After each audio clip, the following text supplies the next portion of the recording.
প্রিয় শিক্ষার্থীবৃন্দ, তোমরা যারা নবম ও দশম শ্রেণীতে পড়াশোনা করছো, তোমাদের প্রথম অধ্যায়ের বাস্তব সংখ্যার যে কিছু গুরুত্বপূর্ণ ডেফিনেশন আছে সেগুলোর মধ্যে একটি হচ্ছে স্বাভাবিক সংখ্যা।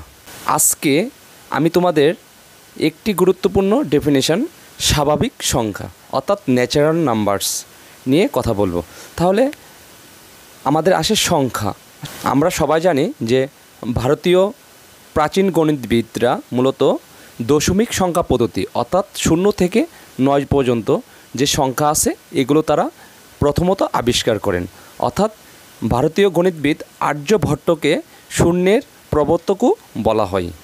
ন্যাচারাল নাম্বার কাকে বলে?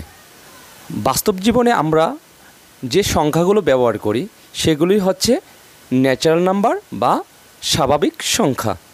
অর্থাৎ বাস্তব জীবনে আমরা যে সংখ্যাগুলো ব্যবহার করছি 1, 2, 3, 4 অর্থাৎ এভাবে যে চলতে থাকবে ক্রমান্বয়ে এগুলি হচ্ছে কি আমাদের ন্যাচারাল নাম্বার বা স্বাভাবিক সংখ্যা। তাহলে আমরা আরও দুটি সংখ্যা সম্পর্কে ধারণা নেব। একটা হচ্ছে কি প্রাইম নাম্বারস আর একটা হচ্ছে কম্পাউন্ড নাম্বারস।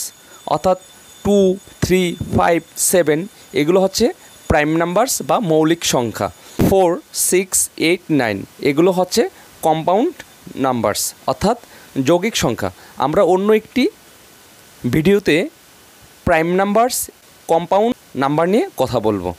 তাহলে আমরা ন্যাচারাল নাম্বারকে আমরা প্রকাশ করি n দিয়ে। তাহলে ন্যাচারাল নাম্বার সেট কি? ন্যাচারাল নাম্বার সেট n = আমরা দ্বিতীয় বন্ধনী দিয়ে 1, 2, 3, 4 এভাবে ক্রমান্বয়ে চলতে থাকবে। প্রিয় শিক্ষার্থীবৃন্দ, আশা করি তোমরা স্বাভাবিক সংখ্যা বা ন্যাচারাল নাম্বার নিয়ে একটি ধারণা পেয়েছো।